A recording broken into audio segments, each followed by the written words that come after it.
ये जैसे बच्चों किसी जंगल बात करें हम कि यहाँ पे कोई कैविटी है, तो किसी पॉइंट पे हमें अगर इलेक्ट्रिक फील्ड लिखना हो किसी पॉइंट ए पर, मतलब इसके अंदर किसी पॉइंट पे, इसका रेडियस मान लो r1 है, इसका रेडियस मान लो r2 है, इसका सेंटर c1 है, इसका सेंटर c2 है, किसी पॉइंट पे लिखना हो तो आप बताओ इसकी वजह से इलेक्ट्रिक फील्ड क्या होगा? इधर होगा और ये नेगेटिव चार्ज होगा। आपको समझ में आ ही रहा होगा। ये तो नेगेटिव, जब रिप्लेस करोगे तो इसमें पॉजिटिव पूरा दे दोगे और इसमें नेगेटिव दोगे, तो इसकी वजह से इलेक्ट्रिक फील्ड इधर हो जाएगा। तो E1 की वैल्यू जो हो जाएगा, ये पॉइंट जो है वो दोनों के अंदर है, बड़े और छोटे दोनों के अंदर है ये पॉइंट। ईमानदारी से आप कट करके अलग अलग करोगे तो E1 इसको बोल दो, E2 बोल दो, तो E1 की वैल्यू क्या हो जाएगा? रो,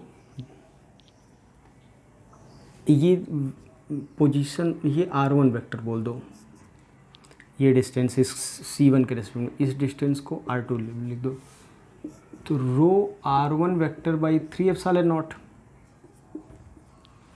और E2 vector, E2 electric field लिखोगे तो rho R2 vector by 3ε0 minus sign के साथ, क्योंकि R2 तो यहाँ से ले रहे हैं ऐसे हम, या फिर R2 को तो हम यहाँ से ले रहे हैं ऐसे, तो ये देखो इस वेक्टर के फॉर्म में देखो, तो अगर हम R1 पोजीशन ऐसे ले रहे हैं E1 की डायरेक्शन में, R2 को भी O से ऐसे ले रहे हैं, तो क्या R1, अगर R2 को हम ऐसे ले लें इसी के डायरेक्शन में तब प्लस लेना पड़ेगा, लेकिन हम C1 देखो यहाँ पे बोल रहे हैं, C1 ये है, पॉइंट A यहाँ पे है, C2 ये है, ये R2 वेक्टर है, ये R1 वेक्टर है, ये वेक्टर क्या बनेगा? C1 C2। तो क्या इसमें क्या रिलेशन आएगा? तो वेक्टर पढ़े हो आप लोग, यहाँ से चलो R1 minus R2 minus C1 C2 equal to 0। तो क्या हम लोग लिख सकते हैं C1 C2 वेक्टर को R1 माइनस R2 लिख सकते हैं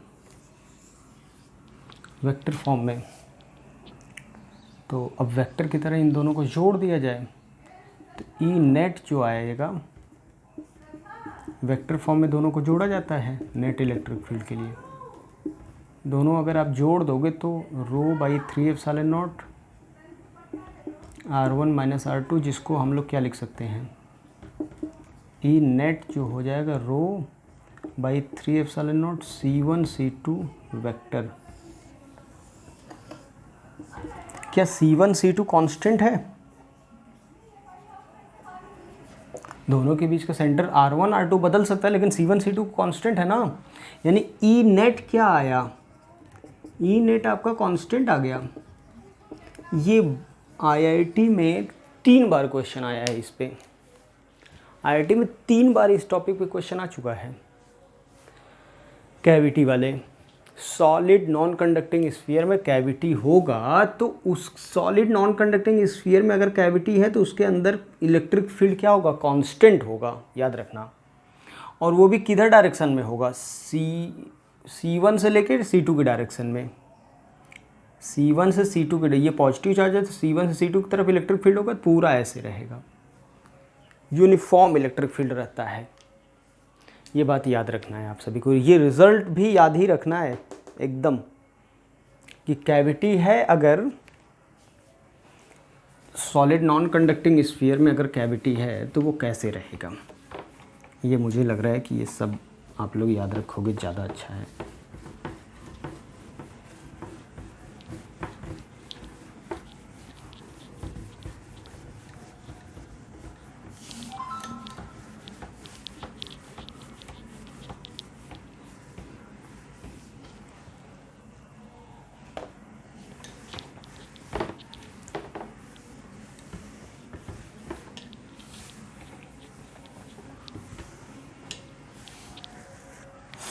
सॉलिड नॉन कंडक्टिंग स्फीयर में कैविटी वाले प्रॉब्लम हम लोगों ने देख लिया।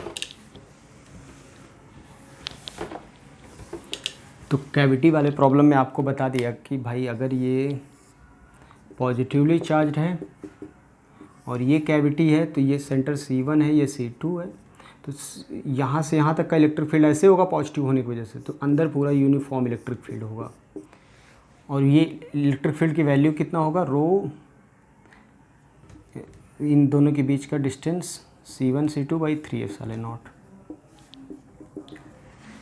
ये याद रहे तो ज़्यादा अच्छा है। मान लो कल के दिन आपको एक एग्जांपल दे दें कि बताओ एक कैविटी है जिसका ये दूरी है कुछ 3r, ये दूरी है r, और इसका डेंसिटी है रो, ठीक है ना। तो इसके अंदर इलेक्ट्रिक फील्ड बताओ इनसाइड द कैविटी, वो हो जाएगा रो, डायरेक्शन पता है, अगर पॉजिटिवली चार्ज है तो डायरेक्शन यही होगा, ये इलेक्ट्रिक फील्ड हो जाएगा। इलेक्ट्रिक फील्ड की वैल्यू कितना हो जाएगा, E इक्वल टू रो, ये डायरेक्शन पता है, मैग्नीट्यूड C1 C2 कितना होगा, दोनों के बीच का सेपरेशन हो जाएगा, ये 3r है 2r, रो 2r बाई 3ε0। ये इलेक्ट्रिक फील्ड हो गया रो 2 रो r बाई 3ε0, ठीक है। अब यूनिफॉर्म इलेक्ट्रिक फील्ड आ गया है तो उसमें काइनेमेटिक्स के क्वेश्चन तो अपने आप बन जाएंगे कि भाई आपसे कह दिया जाए कि मैं बताओ कि यहाँ पे एक इलेक्ट्रॉन को अगर ऐसे रख दूँ,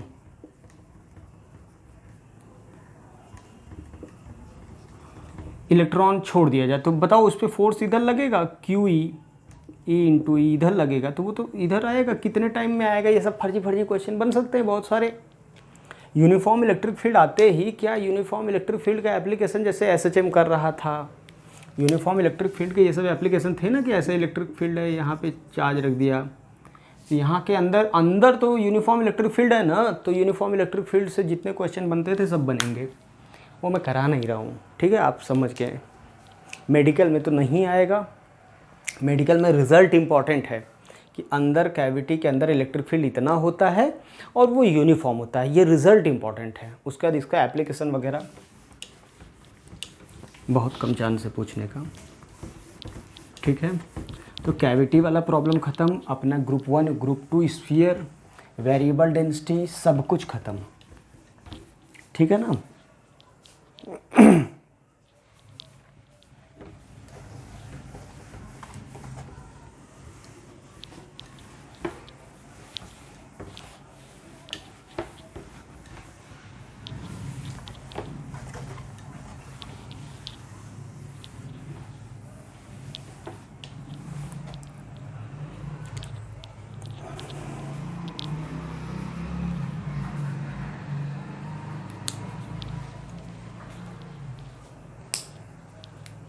तो आज के लिए बच्चों इतना ही।